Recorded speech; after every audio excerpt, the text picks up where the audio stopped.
So boom, welcome back to Life, Death and Everything in Between. I'm your host Tristan, and alongside me is Davina. And I think this will be the first official podcast since a long time. For a while. For a hot minute. Maybe like a month. Welcome back, more. people. Anyway, today's topic is going to be about friendship, and I don't know, it's just been on my heart, so I wanted to speak about it. There's a lot of people in my lives that ask me about friendship and like how to get more friends and things like that, and how do you sustain long-term meaningful friendships. So I thought, you know what, let's do a little pod on it. So I guess to start with that question, how do I sustain, how do I attract long-term healthy like-minded friends? And I would say the first thing I do per se is almost not do. I work on myself to try and like attract that per se. Like I don't actively search for it, and in my life it's just kind of worked out that like it's just kind of I found myself in places where there's like-minded people, and you know, once I recognize as a person that we're on the same page, I make an effort to then kind of kindle that friendship. So I don't necessarily like, you know, overbear them with love or like be my friend. Like, you know, there's some people that really want to be your friend. Like, and I was gonna say just on the back of that is when you were saying that people ask you questions of like how to make more friends, I think if your objective is just to make more friends, what you're going to have to do is lose your identity and lose yourself and essentially let go of all your morals and values and let anything and everything run. And then trust me, you have a bunch of friends and they'll all be shallow and probably not, you won't form as deep connections with them as you could had you, as you said, just stay true to yourself, kind of be yourself, work on yourself and allow whatever happens to happen.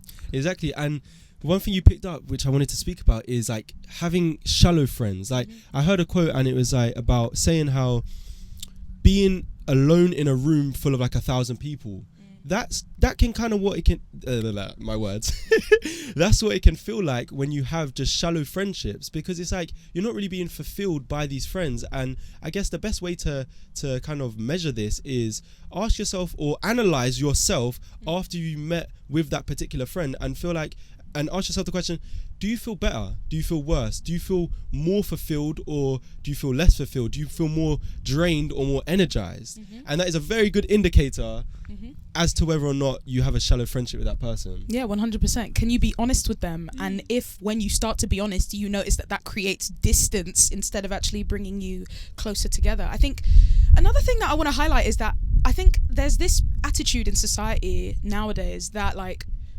there is a hierarchy to the kind of relationships that you can have in your life. And maybe for a lot of people, romantic relationships are at the top of that hierarchy, which means that a lot of people, when in romantic relationships or the desire for a romantic relationship will strengthen so much to the point where they will neglect their platonic relationships in how they interact with their friends, or we all know the guy or the girl who who was you were cool with, and then suddenly they get with someone and it's like you don't exist anymore, and it's like everything becomes that guy that they're with or that girl that they're with, and they just completely neglect and forget about all their friends, and then it crumbles to pieces and then they come back and it's like, well, that wasn't necessary. You didn't have to do that. And I think it's so important to remember that platonic relationships are worth just as much work, time and energy as any romantic relationship. Amen to that. And I think it's an important thing to really just be aware of when you're going into any type of romantic relationship, to not lose yourself within the relationship to where you lose your friends. Because another thing I was going to speak about is just like, if you have a really good tight knit of friends, they are your advisors really in life, and they're going to help you greatly. So then if you now get in a romantic relationship with someone and neglect all these friends, you've lost your advisors. You don't have a counsel anymore. You don't have a counsel. You're more inclined to make stupid decisions and mess up. In fact, that's probably why those relationships break. The ones where people go off and just kind of become codependent and forget all about their friends. They're isolated. Exactly. And you don't have any opinions anymore. It's like you're trapped in this echo chamber with that one partner. And if that person is doing anything wrong, you don't even have anyone else to call you out on their behavior, to call them out on their behavior to you. And you can just become blind and isolated and trapped. And I'm not even speaking from personal experience, because God knows that's never happened, and by God's grace that will never happen. Amen. But you see it in people, and it's like it's dangerous to allow yourself to become isolated from your friends, and also only subject to the opinion of one other person in your life, that being perhaps your romantic partner, like you said. So nurture your friendships. Don't just neglect them or drop them all when you get into a romantic relationship, because that hierarchy shouldn't even really exist. And just speaking about kind of watering friends, I guess, one thing I wanted to speak about was love languages. For those of you that don't know, everyone has a love language, and it's your way that you receive and also give love to friends and to anyone. And it's very important that you're aware of, firstly, your own love language, and second of all, your friend's love language. And I wanted to ask you the question, so first of all, I'll put on the screen the list of different love languages. What would you say is your love language, and how do you value the importance of the love language in a friendship? Probably, I don't know if this is even a real love language, because to be honest, I haven't like done in-depth study or whatever on like love languages in and of themselves. I know there's apparently 5, and people tend to like choose between them for whatever. But I think my number one is probably honesty. I think I value honesty above nearly everything else a person can ever do. I think you could be everything in the world, but if you are not honest, then there's no chance of any kind of trust, I suppose. I can't actually trust an individual, and trust is also important. So I think my number one love language or whatever, I don't know if this counts as one of the 5, but it's honesty. Honesty is number one. Make an exception. Thank you. And there'll be others as well, probably, but that's the first one coming to mind right now, honesty. I would say mine is definitely words of affirmation, is the way I give love most. And I feel like I'm good at that because I've just always been that person, but now I've recognized that is a strength of mine. I make an effort to really, when I have the opportunity to like just give that extra with the words of affirmation. So whether that be, a card, a birthday card, a voice note, or just moments where I find myself having like a deep connection or appreciation for a friend or a family member, I'll just share that love verbally because I'm good at doing that, and I can really make people feel that love that I have for them in that way. And just one thing that I've learned in friendships is I'm diverting a little bit, but just being patient to other people's love languages and the way that they work, and not always wanting it to be your way or no way kind of thing, because at the end of the day, I feel like the best friendships are the ones that are very diverse and very unpredictable. And as much as it is important that they are satisfying your love language, like you feel loved by that person, it's also good to explore the depths of the friendship in whatever way naturally together you are going down that path. And I think that comes from just a healthy balance of knowing each other's love language, fulfilling that, but also a freedom to just be organically yourself. And another thing that I want to speak about, which you picked up on, about like being yourself and being the current version of yourself to this friend that is in the current moment. So what am I trying to say? I'm trying to say that there's some friendships, after a long period of time, you get so familiar with each other, and you can kind of get locked in a past version of yourself with that person just through familiarity. And I think it's so important with friendships to keep that freshness, is to be able to be your present version of yourself, who you want to be with that person. Yeah, and I think that's a really good point, and it ties into what I wanted to say next, which was that I think a lot of the time we confuse compatibility with sameness. And I think it's important to make that distinction, that being the same is not the same as being compatible, and homogenization is not true cooperation. Like, everything doesn't have to be the same for it to work together. And I think a lot of the times we get lost in that. I mean, how often do you see friend groups where like everybody's wearing the same thing? I mean, especially you see this a lot with girls, so I just speak about girls, because it's like you can get caught up, oh, everybody has their hair the same way, or everybody has the best shoes or whatever. Like, this is usually like secondary school behavior type thing. Even you and your group of friends in secondary school. When you said it, I was like, ooh. Yeah, you get caught in this loop. But let me not super dry expose you. boys. You've exposed yourself, so it's cool. But like, at one point, you guys and the boys all like bought the same bags and like took a lot of pride. And we had to wear different ones as well, different colours. Can you imagine like coordinating the sameness? It's just like. And that is like, oh god, and then that is like a sign of unity and friendship, is that you're all bonded by this one thing, which is the same about you. I'm sure if like we didn't have uniform, you lot would coordinate outfits undoubtedly, and we're like, today we're wearing blue, tomorrow we're wearing pink, whatever. And like, homogenization is seen as this, it's like that's where we find, or where we believe that we can find kinship, is in being exactly the same and being with people who like the same things as us and do the same things and even look the same, etc. But the truth is, it's that sameness is not compatibility. You could be compatible platonically with somebody who you and them are actually nothing alike. Like, you can have friends that are nothing like you. I think the example coming to my head right now is that at work there's this older guy called Alan. We got who's Alan. like Alan, he's like I'm pretty sure he's like on pension now, and he like volunteers at the place that I intern at. And me and him just have a laugh all the time, and he gets on really well with a lot of the other interns. And I'm sitting there like, here's me with this like 70-something-year-old man, you know, different races, different culture, different backgrounds, different way of life, and we get on and we find common ground through like the little things. But more than anything, we're just like compatible as friends in that, I don't know, our sense of humor is similar, or whatever it is. We laugh at the same things, we side eye the same things, whatever, and it just leads to like good conversation and like light-hearted friendship. And imagine if I just kind of looked at him and I was like, this old white guy, like, what do I have in common with this guy type thing? And then you would write off a potentially decent friendship. And I'm sure everybody can think, especially people who, because I think secondary school is like its own like world, but especially people who are outside in the world, everybody I know that works has that one friend at work who's like double their age, grew up in a completely different way, and you find yourself interacting more and more and more, and like forming friendships with these people who are completely different to you and at a completely different stage in life. And I think if anything, that should teach us that it's not about being the same, it's just about being compatible, and finding common ground doesn't always mean homogenization. It can still be diverse and it can still be different, but you click over things which are unseen and less superficial. I love that.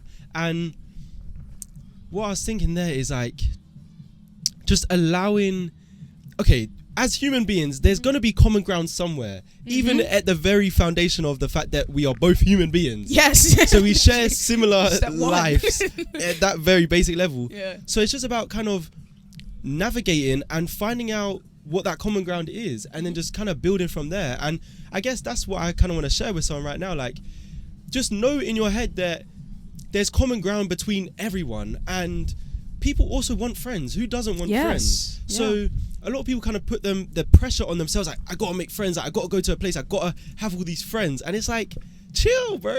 Like, just allow it to come, and it will come. And some advice I always give people when they say, oh, how do I get more friends, is just like, find yourself in places where you are likely to be in a place where it's like-minded individuals. Like, I was gonna say a great place that I made friends is the gym, because back in like 2021 days, I was at the gym like 5-6 times a week. So that humble was brag. No, not to flex or anything. And so it was like my second bedroom basically. So I was seeing the same faces every time, and it weren't no thing that I was forcing a friendship. It would be like, oh, yo, bro, like, what are you saying? And it would start off with that, maybe like for 3 weeks potentially. That is the only conversation we have. Oh, yo, what are you saying? And then it'll be like, oh, like, what are you doing today? Like, just naturally, like, just let it flow. Yeah. And yeah, to conclude that point is just like, if you're really seeking friends, do things that you love and find a place where other people are also doing that same thing. Yeah, I think that's a great place to start.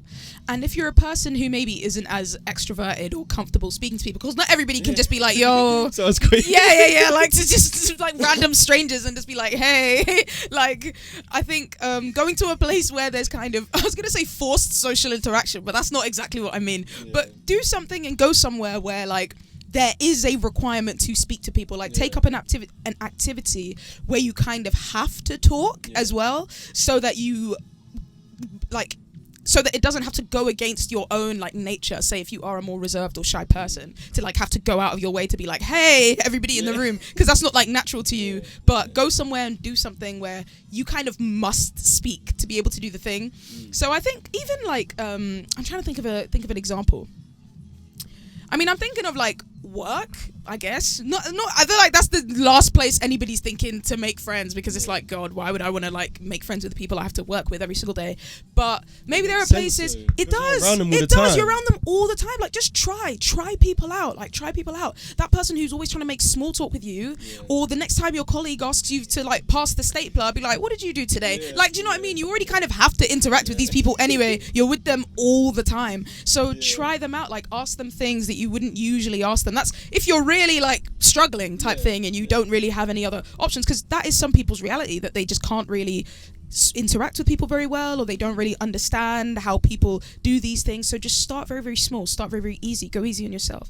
Your colleagues, the people that you are immediately associating with on a day-to-day, because you have to, just try going that little bit further, like break down that professional barrier just a little bit. You don't have to start telling them your whole life story, but just here and there, open up a tiny bit, and they'll open up back to you. And even just start off with small talk, and you will find yourself, if not formulating friendships, at the very least developing the social skills to be able to do it at a later date, when you can maybe then move to level 2, which is going out of your way to find your people somewhere else doing something that you enjoy. Yeah, I love that. And another bit, I guess, of advice, like just tips and tricks that I've learned is remembering what's important to other people. I guess it's similar-ish to love languages, but what you said about in the workplace, like recognize, like just making a bit more effort. One real like easy W that you can get is like remember someone's birthday and then get them a card. Like the little, like that's one thing in friendships that I learned, like get the easy W's. Like, just do the bare minimum. No, not even. But you know what I mean? Like don't overlook that, because it's just an easy W. Like get your W's in, bro, because they make up the friendship. Like it's all like the little W's get the big W's kind of thing. And it's like when you miss it, then it's like, oh, they probably won't say something, because there's a lot of people that are like, oh, I don't care about birthdays or da-da-da. Everyone cares about their birthday to some degree. So if you make the time and just like get them a card or a little like cupcake or something, I don't know, it really makes the difference. It's so funny you're saying that, because I'm so bad at that. I am actually terrible when it comes to like gift. Like, is gift giving a love language? That is not mine. Like, that is absolutely, it's just not mine. Like, and I just want to say, I mean, this is relevant because I doubt like every friend I've ever had is watching this right now, but like, if I've ever just not got you anything for your birthday, it's not because I don't care. Like, I just, like, I don't know, something is just like, it's not my love language, to put it very, very simply. It's like, it's not something I think, oh, I really want to let them know that I care about them, so I'm going to go buy them something. Or even that's not necessarily how I receive it either, to like be bought things. Although I do appreciate it. That's not to say now nobody ever buy me anything again. But it's like, I definitely don't think that's not how I give love. Just going back to the love language topic. But but no, I agree. That absolutely does mean a lot to people. So yeah, as you said, you know, do the little things. The little things help. And there are other little things too, like going back to, you said one of your love languages is words of affirmation, which is probably one of mine as well. So I think also, say you're a bit like me and gift giving is just a bit to you of a long day. Then like try to just say nice things, like pop up to them, this is the age of social media, isn't it? Your friend posts a picture of themselves on Instagram, like comment something cute, like don't be long and just scroll past it and do nothing. Or like your friend posts something on their story, swipe up and just like comment on it. Do you know what I mean? Just the little things of like, I care about you, I care about your life, I think you look nice that day, blah blah blah. How was that event that you just posted about? Easy those W's, like little things. I know it is just another form, just like another form, just like let people know you care about them. Check in with people, call people. Oh my god, I'm trying to get better at that, because my family will always call me out the blue. Not all of them, but some of them. And they're like, you haven't called me. And I'm like, oh, like, but it's not like I don't care about you at all, but that's how they express it. And again, like, it's a small thing, like just, hello, how are you? Sometimes the conversation's only like 5 minutes long, but it's just like, oh, like, you're still thinking about me. You still care about me. You enjoy my company, whatever. Like, we're still family. The love is still strong. Have a nice day. Goodbye. See you later. Like, another small way to just maintain these little things. Yeah, I love that. And one thing that came to mind when you're speaking is compliment people. Like, when it comes to mine, like, it don't have to be like forced, because if it's forced, people are gonna know and they're gonna think you're a it's weirdo. just awkward. But like, if you, and this is a great way to develop friendships. Like, if you see someone looking nice, be like, hey, where'd you get your jumper from? You're looking fly, bro. Like, even to your bros, like, it don't have to be anything weird. Like, I think the guys really need to hear that. Yeah. So it's like, just like, I don't know. I think it's all about being yourself, being natural, and just, when it's too forced, it's never gonna work. And even if it does work, it's never gonna be authentic of what you actually want it to be and what you're actually looking for. So yeah, just like scrap the gimmicks, be authentically, organically yourself, and unapologetically yourself. I don't mean be rude. Yes. But like, you kind of want to be a weirdo so that you can find other weirdos to be weird with. And then when you get your group of weirdos, well, then you're chilling. And they're just gonna last a lot longer. One thing, I don't know if we got time. Okay, we got 4 minutes. Okay. I want to talk on the topic of disagreements, because it's a big thing in friendships. I mean, oftentimes that's the thing that happens that breaks a friendship. They have a disagreement, then they're like, oh, I no longer like Jenny. Like, do you know what I mean? Yeah. And one thing that I was thinking about is like, there's always snakes under the carpet in every single friendship, any relationship that you have between anyone. But it's important to reveal the snakes under the carpet before they grow into anacondas, and then they're strangling the friendship, and then you can't address it because they're so big that it will just collapse the friendship per se. So I think, I don't know, I guess, what's your take on managing disagreements? How do you feel best to do it? Okay. Firstly, I'm so sorry. But a snake would always have been an anaconda. It can't grow into one. But I get what you meant. No, but you know them like big. Yeah, I know what you mean. Before the snakes get bigger. Okay, the baby anaconda to the full grown. Yeah. Thank you. Okay, so I think a key to like overcoming disagreement, I think, is when you operate off of the basis that you are fundamentally different anyway. Because again, it goes back to before about how it's coming to the realization that good friendships are not built on the foundation of sameness. Like, it's not about being the same. It's not about blending in to the point where there are zero differences between you, and because you're exactly the same, that's what friendship is. No, it's about compatibility. So I think if you're operating on the basis of understanding that there are fundamental differences between you and your friends, and that's fine, and you're not looking for friends who are a carbon copy of yourself, because that isn't what we should be looking for deep, long-lasting friendships. We should just be looking at why me and you get along. We just get along. That's cool. And I think when you're operating from that place and from that frame of mind, it's a lot easier to move with people's differences. I was going to say overlook, but it's not necessarily about overlooking, because then you're ignoring things, and then as you're, to anaconda. Use your metaphor, like the anaconda is still under the carpet type thing. It's not actually going anywhere. You're just pretending it's not there, but it's not about that. It's about acknowledging the differences and cooperating with them and allowing them to complement you. I like going back to the word I use about complementary, because what that means is like, the things don't have to be exactly the same, but they still work with one another. A bit like yin and yang. Like, the opposites create the flow.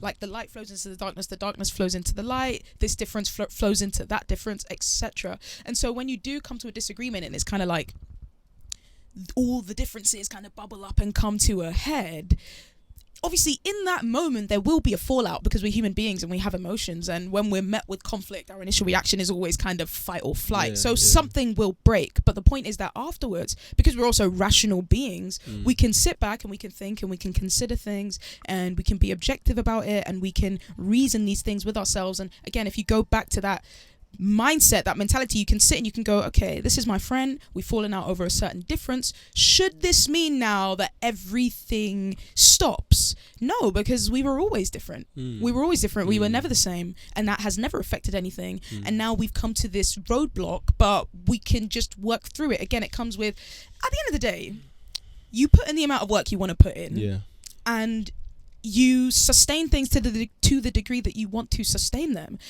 The way I think about it, again, is like, people, going back to the hierarchy of relationships and how some people put romantic ones above platonic ones. Think of if you were in a romantic relationship and you hit a little block in the road. The thing that people say about our generation nowadays is that people are really quick to like drop people because they don't like putting in work. But imagine, let's say that you were the kind of person who you really like this person that you're in a relationship with, whatever. You want to maintain it, therefore you work through the differences to continue the relationship so that it can go to higher heights, because you don't want it to just stop. If people put the same amount of effort and work into their romantic relationships as they did their platonic relationships, there would be a lot less friendship breakups, because everything is, for the most part, mendable and fixable. Unless they do something completely out there, then things can be repaired and things can be restored. But like I said, you get out the work that you put in, and if you're willing to put into the work, you can work it out. Amen. And we got to end it there because we're out of time. But that was a brilliant episode. So thanks for hopping on the pod. No worries. And people, thank you for tuning in. Thank you for listening. If you have any topics that you want me to speak about, feel free to comment it in the comment section. I'll leave a link to all my stuff in the description. I go live every Wednesday, every Sunday on TikTok at LDAEIB. So make sure you're tuned in for that. And yeah, God bless you. Stay thankful, stay blessed, and peace.